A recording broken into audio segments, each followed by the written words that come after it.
Pues y así es, continuamos con Coral Igualador Poveda, una mujer creativa que lleva el crecimiento personal a las tablas del teatro. Buenos días, Coral. Hola, buenos días, Mónica. ¿Cómo nos podrías explicar eso? A ver, yo llevo muchos años dedicada a la formación para habilidades directivas, formación que tiene que ver con, pues, en general con pensamiento positivo, gestión del estrés, inteligencia emocional.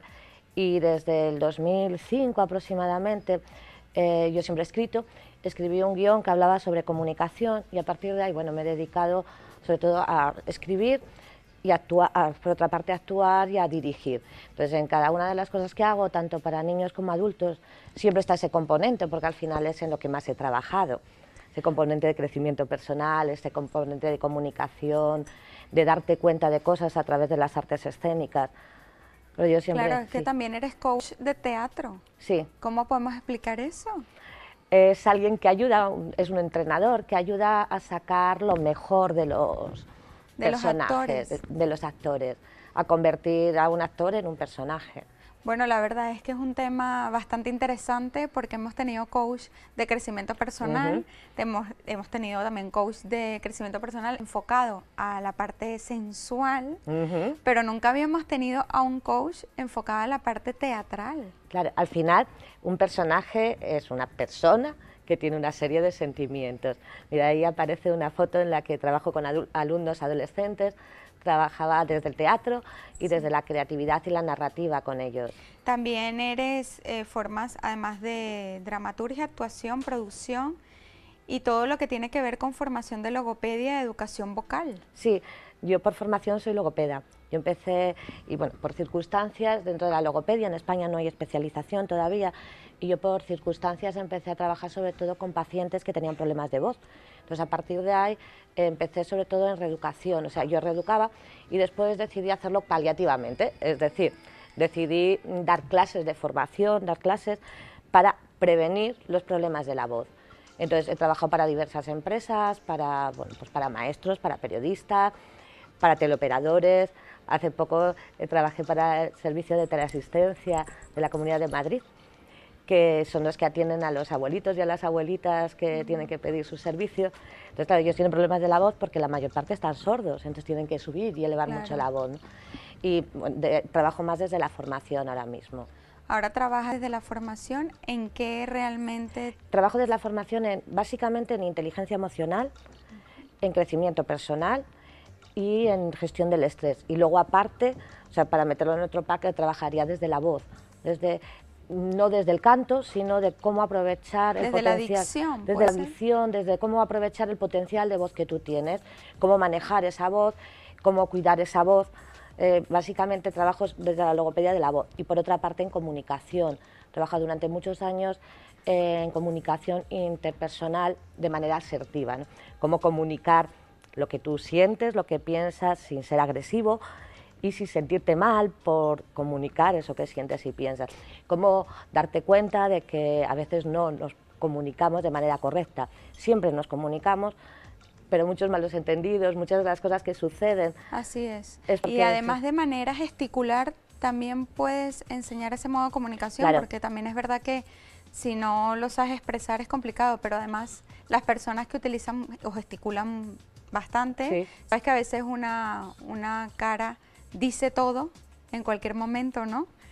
Pues eso también lo realiza formaciones, sí, de eso. La comunicación no verbal. O sea, sí, trabajo desde la comunicación, yo la llamo siempre asertiva, porque es la que yo creo que más carecemos de ese tipo de comunicación. Y desde la comunicación asertiva, desde la palabra, pero también desde la comunicación en general no verbal, que de hecho es la que pesa más dentro de comunicación. El 70% de información que recibimos de los otros a primera vista es esa comunicación no verbal. Así es, viene de esa comunicación, exactamente. Eso que suponemos de los demás cuando, sí, lo vemos a primera vista, no te viene de lo que te dicen, porque te pueden decir hola, buenas tardes, y eso no tiene contenido. Te viene de lo que ves, de cómo se mueven, de cómo huele esa persona, de qué lleva puesto, de cómo gesticula, de cómo te mira, y con todo eso nos hacemos un patrón. Lo curioso es que la comunicación no verbal no la controlamos. Así es. Sí controlamos aparentemente nuestras palabras, pero sin embargo los demás nos dicen, ay, es que tú gesticulas mucho, levantas las cejas. Ah, pues yo no era consciente de esto. Entonces, es aprender un poco a controlar todo eso. Esto evidentemente se aplica, claro, al teatro. Claro, era lo que te iba a decir, porque ahí es cuando mayormente se utilizan las expresiones del rostro y del cuerpo. ¿Cómo ha sido tu experiencia o cómo es tu experiencia cuando tienes que educar a toda esa gente tan valiosa en el teatro con respecto a tu trabajo? Es muy bonita. En general, cuando tú creas un personaje, que es por lo que muchos actores, o he trabajado con ellos creando personajes, cuando tú creas un personaje es como construir un niño de nuevo, ¿no? Claro. Es llenarlo de cosas. Yo trabajo mucho, ¿no?, desde lo que tienen los actores como personas, pero sin llevarlo al límite para que eso les afecte, sino, de alguna manera yo siempre he trabajado, pero desde el crecimiento personal, como con los actores, he trabajado desde potenciar lo bueno que tienen y para desviar la atención de lo malo. Normalmente nos empeñamos mucho en, bueno, me muerdo las uñas, venga, no te las muerdas, vamos a hacer todo lo posible para no mordértelas, no te las mires, no te las mires. Estás negando. Claro. Entonces, te prohíben algo y eso, tu mente está focalizada en eso. Pero quizás debas de cambiarlo por otra cosa, ¿no? Claro. O sea, un mal hábito, cambiarlo por otro hábito. Por un buen hábito. Por un buen hábito. Entonces, a veces se nos olvida todas las cosas buenas que tenemos. A ti te preguntan, dime defectos y cualidades, y rápidamente los defectos son como más fáciles de contar, ¿no? Y las cualidades, está ese pudor. ¿Por qué crees que ocurre eso? Yo creo que por educación, nos educan más en el no que en el sí, nos educan más en lo que no estamos haciendo bien, nos corrigen las cuentas cuando están mal, pero no nos potencian cuando nosotros hacemos algo bien. Nos dan más mensajes negativos desde pequeños que mensajes positivos. Socialmente hay mucho más input negativos de comunicación que input positivos. Si alguien te dice una mañana qué guapa estás, y tú te ruborizas y es como, bueno, me he duchado. O sea, siempre pones una excusa hacia lo positivo porque no estás acostumbrado. Bueno, sí, básicamente llevas razón en eso. ¿Por qué a Coral le da por mezclar el crecimiento personal y se dirige hacia el teatro? En general, ante todas las artes escénicas, porque también he hecho cortometrajes, porque creo que el arte es una forma de crecimiento personal. Es decir, porque todos somos creativos y todos necesitamos del arte para hacer una catarsis de algo que llevamos dentro y que necesitamos para vivir. O sea, creo que el mundo sin arte no tendría sentido y las personas sin arte no tienen sentido. Así es, y las personas que manejan el arte son sumamente más sensibles quizás que muchísimas otras que no, porque exteriorizan lo que sienten. Claro, dentro de la inteligencia emocional, que es una de la inteligencia más valiosa, el arte es una forma más para sacarla adelante. La creatividad, los niños son inteligentemente emocionales y son artistas todos. O sea, te cogen dos cojines y te hacen una construcción, te cogen dos colores y te pintan, imaginan, juegan, y eso lo perdemos de adultos. Así es. Entonces, el arte es una forma de jugar también, o demostrar a los demás que uno puede jugar, y es una forma de darte cuenta de las cosas. Tú ves una película, ves una obra de teatro y te están lanzando un mensaje. Y ese mensaje, como no te lo están lanzando de una forma impositiva, sino lúdica, lo que te hace es darte cuenta de una manera mucho más consciente. Así es, Coral. ¿Y qué hace Coral en estos momentos para, quizás, llamarlo de alguna manera, darle ese entrenamiento a todas esas personas? Ahora mismo estoy más focalizada en proyectos artísticos que en proyectos formativos. Sigo haciendo formación, estoy implementando un curso de formación específicamente para actores, para directores, para gente que trabaja en cine y en teatro, de inteligencia emocional. Esto es, por una parte, un proyecto. Muy bien, ¿y nos puedes explicar un poco cómo va ese proyecto? Vale.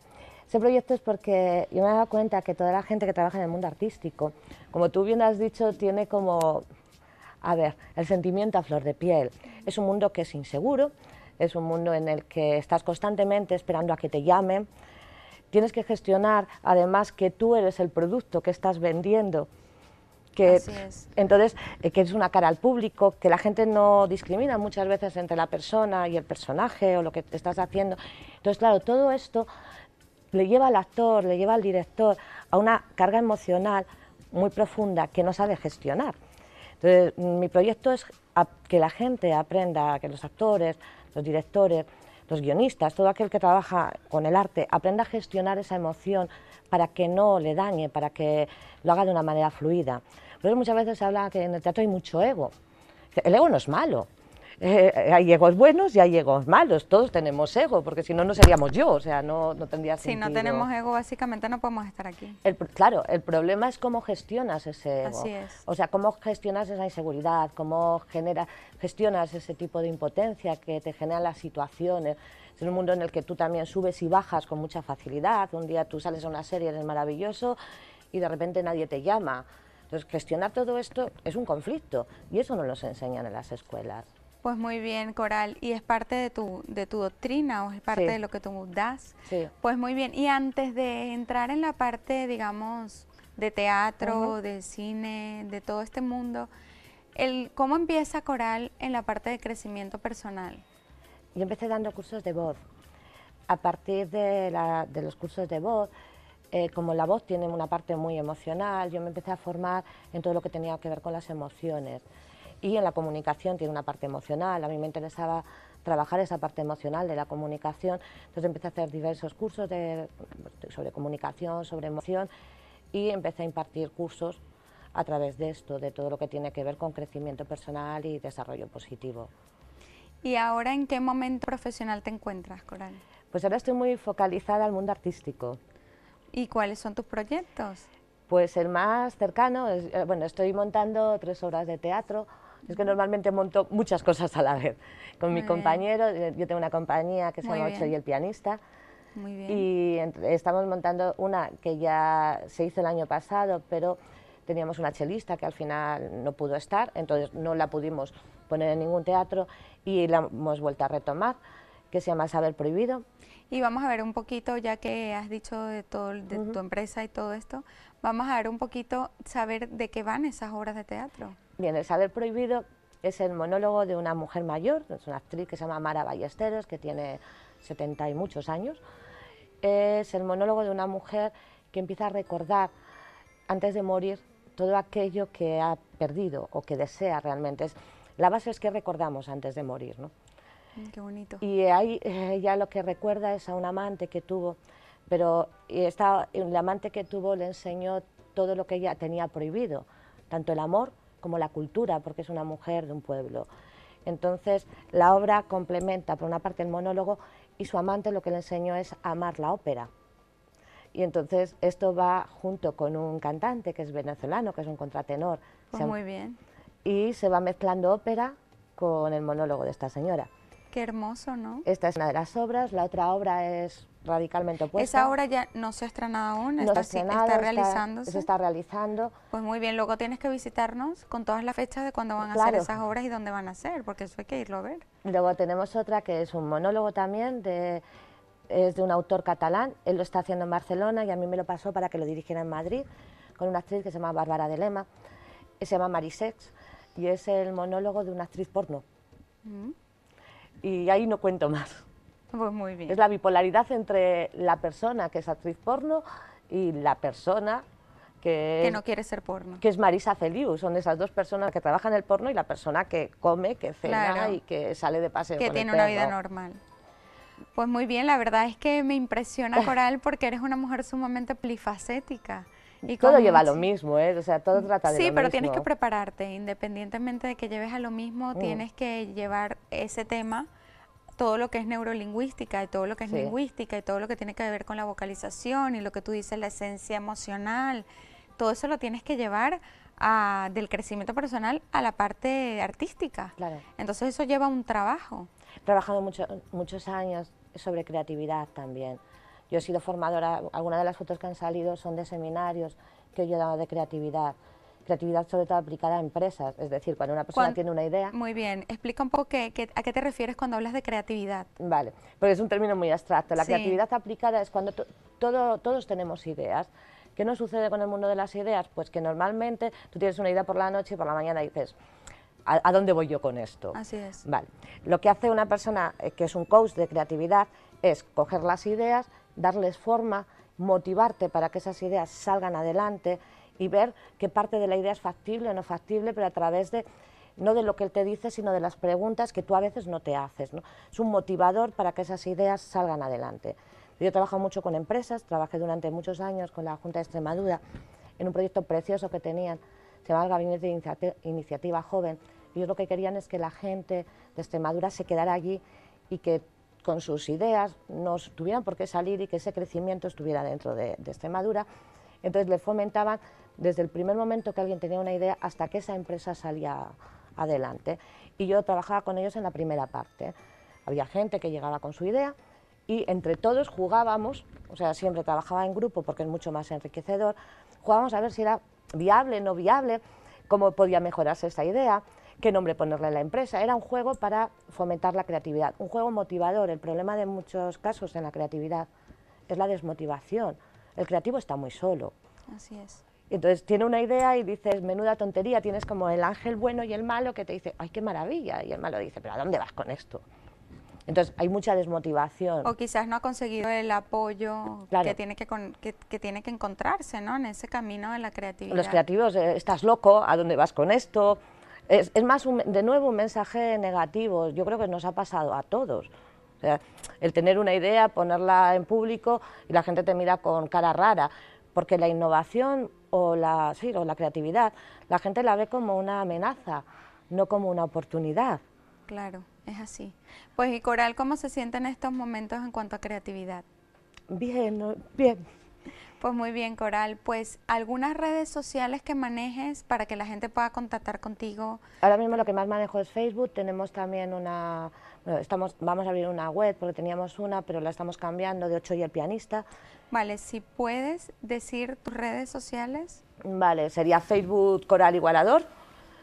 Coral Igualador. En Facebook también por el momento Ocho y el pianista, que es la compañía que tenemos. Yo soy. Ocho y el pianista. Ocho y el pianista. Muy bien, es que hay que decirlo bien porque la gente puede estar escribiendo. Es Ocho y el pianista, sería la parte que tengo de compañía con Toni García, y después Coral Igualador para buscarme, porque ahí sí que voy poniendo las cosas que hago. Claro, es que al tener tantas ramas en tu profesión, hay gente que te puede contactar por lingüística, por vocalizaciones. Claro, normalmente es más fácil contactarme por Facebook, por Coral Igualador, yo normalmente contesto a todo el mundo, es más fácil contactarme por ahí. Porque estoy también intentando abrirme una página web, lo que me pasaba es que no sabía para dónde enfocarla, entonces claro, prefiero abrir la página web de la compañía, que trabajamos también en todos los ámbitos, trabajamos también con niños, desde el teatro, haciendo teatro pedagogía, y entonces ahí aparece mucho más todo el proyecto que nosotros tenemos. Pues Coral, muchísimas gracias por haber estado aquí con nosotros. La verdad es que éxito, no te puedo decir otra cosa que éxito en tu carrera, y que sigas haciendo ese trabajo tan hermoso que tiene que ver con el crecimiento personal, que no hay nada más grande que las emociones. Así que muchísimas gracias. Y pues a todos los espectadores, quedarse en su sitio, que al regreso muchísimo más.